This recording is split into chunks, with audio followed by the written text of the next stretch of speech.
What's happening, everybody? Jeff Lightsy Jr. here with the Black Boss channel, the Ball Sports Network. Thank you guys for the continued support. Continue to hit the like, share, subscribe, and the notification bell because I upload videos pretty much every single day. And we're here today because the NBA draft was last night, and the Golden State Warriors had the number 2 pick. But right before the number 2 pick, it was announced that their star of all stars, their superstar, Klay Thompson, has suffered an Achilles injury. Well, they called it a lower leg injury, but a lot of people are coming out saying, different reporters are coming out saying it is an Achilles injury. And that's not good.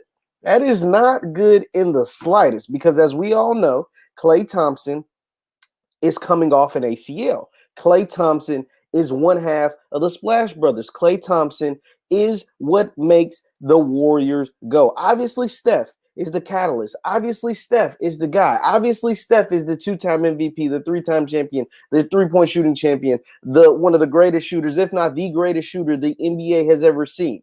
But Klay Thompson, we cannot devalue what he means to Golden State. We cannot devalue what Klay Thompson is. He is one half of the Splash Brothers. He is the other half of the greatest shooting backcourt in the history of the NBA. And so what happens when you miss Klay Thompson, right?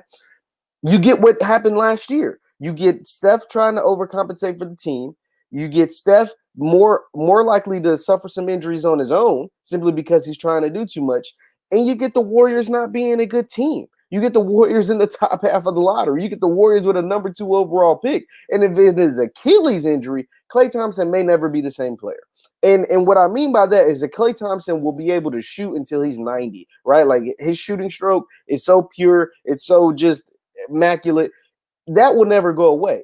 But what you will lose is his presence on the defensive end. Klay Thompson, the reason why he's so great, it's not just that he can light it up. He is the ultimate microwave. Let's not forget, Klay Thompson has had a 26-point quarter. He set the NBA record with a 37-point quarter. So he is the ultimate microwave type player. Like there's no other player like it. But he is also one of the best two-way players in the entire league. When they play, the best guard for the other team gets checked by Klay. Draymond takes the best forward or big, and Klay takes the best guard. No matter if he's a point guard, like a Kyrie Irving or a Dame Lillard, or, name your best point, Jamal Murray or whatever, Klay Thompson takes that assignment. So Steph Curry is able to roam free, take a lesser offensive skill player, and able to do what he can do on the offensive side of the ball. But if Klay Thompson comes off a left ACL to a right Achilles, his lateral quickness will not be the same. He will not be the same defender that he has been throughout the course of his career. That is major because part of what makes Golden State so great is the fact that they play great collective team defense with or without Kevin Durant. You remember, this team won 73 games without Kevin Durant. So KD is gone, and so they won't be that team. But you add James Wiseman and what was supposed to be a healthy Klay, Steph, and Draymond, this team was going to be dangerous. But without Klay Thompson, this team is not only not going to be dangerous, it is going to be fighting for a 7 or 8 seed in the Western Conference. And that, my friends, is not good. That is not what Golden State looked to have coming into this season. They looked to pair Wiggins with Steph, with Klay, with Draymond, and they just went out and drafted James Wiseman, the best big in this NBA draft, at number 2, to get, to niche out a role on that team, to be dirty as far as getting the rebounds, doing all the dirty work and all that kind of stuff. But without Klay Thompson, man, this well-oiled machine will not run the way that they hoped it would run throughout this season. Now, what happened? It kind of makes me think, like, why. A lot of people are now questioning why Golden State wouldn't take a guard, or LaMelo Ball specifically, knowing that Klay Thompson could potentially have another season-ending injury with this Achilles. And here's my answer to that. Klay Thompson, LaMelo Ball does not fit what Golden State does. I'm sorry. LaMelo is one of my favorite players. He was probably my favorite player in this draft, but he simply doesn't fit what this team does. One, LaMelo Ball, as of right now, does not shoot the ball overly great. He's not a good shooter right now. I think he shot 32% or maybe in a lower 30s% over in the Australian League last year. and his field goal percentage wasn't that great either. So he doesn't really shoot the ball very well. Also, LaMelo Ball is very ball dominant, right?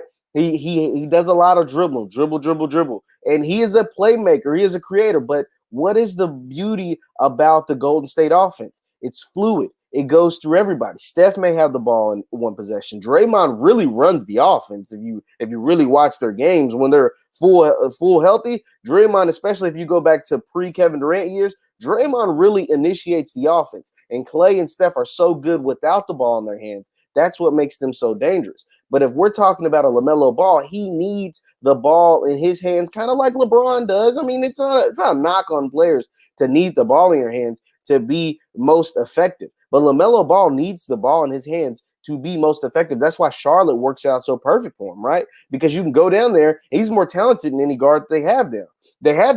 But if you plug him into a Golden State situation, it's not going to work because that ball needs to move. That ball needs to be fluid. It needs to touch Draymond. It needs to touch Steph. It needs to touch James Wiseman. It needs to really go through everyone. So that's why I didn't think LaMelo Ball was a really good fit with the Warriors or at the number 1 pick with the Minnesota Timberwolves, because the same is with D'Angelo Russell. He needs the ball in his hands just like LaMelo Ball needs the ball in his hands. So that wouldn't have worked. But with this Klay injury, I think it really shakes up the Western Conference, because you got to think the Western Conference, the Clippers, the Nuggets, and the Lakers were going to be the top 3 seeds.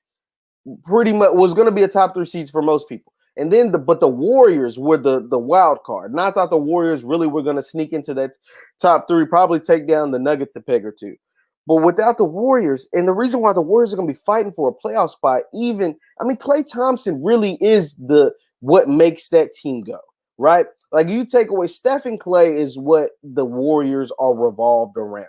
And if you take away one or the other, this team is not the same. And even as great as Steph Curry is,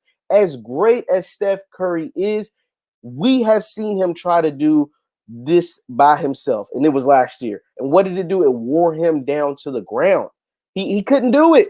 He couldn't do it. And it's very few players, and it's no knock at Steph, but it's very few players that can do essentially what LeBron does every single year. Or besides this past year, we got Anthony Davis. But it's very few players that can do what LeBron does, that can do what Kawhi Leonard did in Toronto, that can do what, very few players that can play that style of basketball. Like, give me the ball, I'll take us to the promised land. Steph Curry isn't one of those guys. And without Klay Thompson to make up the best shooting backcourt, you need one to have the other. They're not the same team. And I think that's why I think Klay was always undervalued, and his value was going to show post Kevin Durant, because as long as you had Kevin Durant, it was going to be hard to decipher, because they were just that much better than everyone, right? But post Kevin Durant was when Klay was going to initiate himself and assert himself as like, hey guys, I am one of the best in the business at this game. So it's going to be interesting to see what the Warriors do, man. I really feel bad for the team because they dominated the league for a very long time, and they were going to come back with a vengeance if Klay Thompson was healthy and having that number 2 pick and bringing in James Wiseman. With Klay Thompson, Steph, and Draymond healthy, this team was going to be nasty. But without Klay, it's not the same. It is not the same. You got guys like Eric Pascal and who are some of the Marquise Chris and Kevin Looney and Jordan Poole, and I'm sure these are, Damian Lee, he's a Louisville guy, Michael Mulder. These guys are cool. They're solid NBA players. They ain't Klay Thompson, y'all. They are not Klay Thompson. They do not make what is the Splash Brothers that we have come to know over the last decade in the NBA. And so I'm interested to see what happens. Let me know your thoughts in the comments down below. Once again, my name is Jeff Lightsy Jr. with the Black Boss Channel. I'll be doing more live videos like this, and I'll see you guys next time.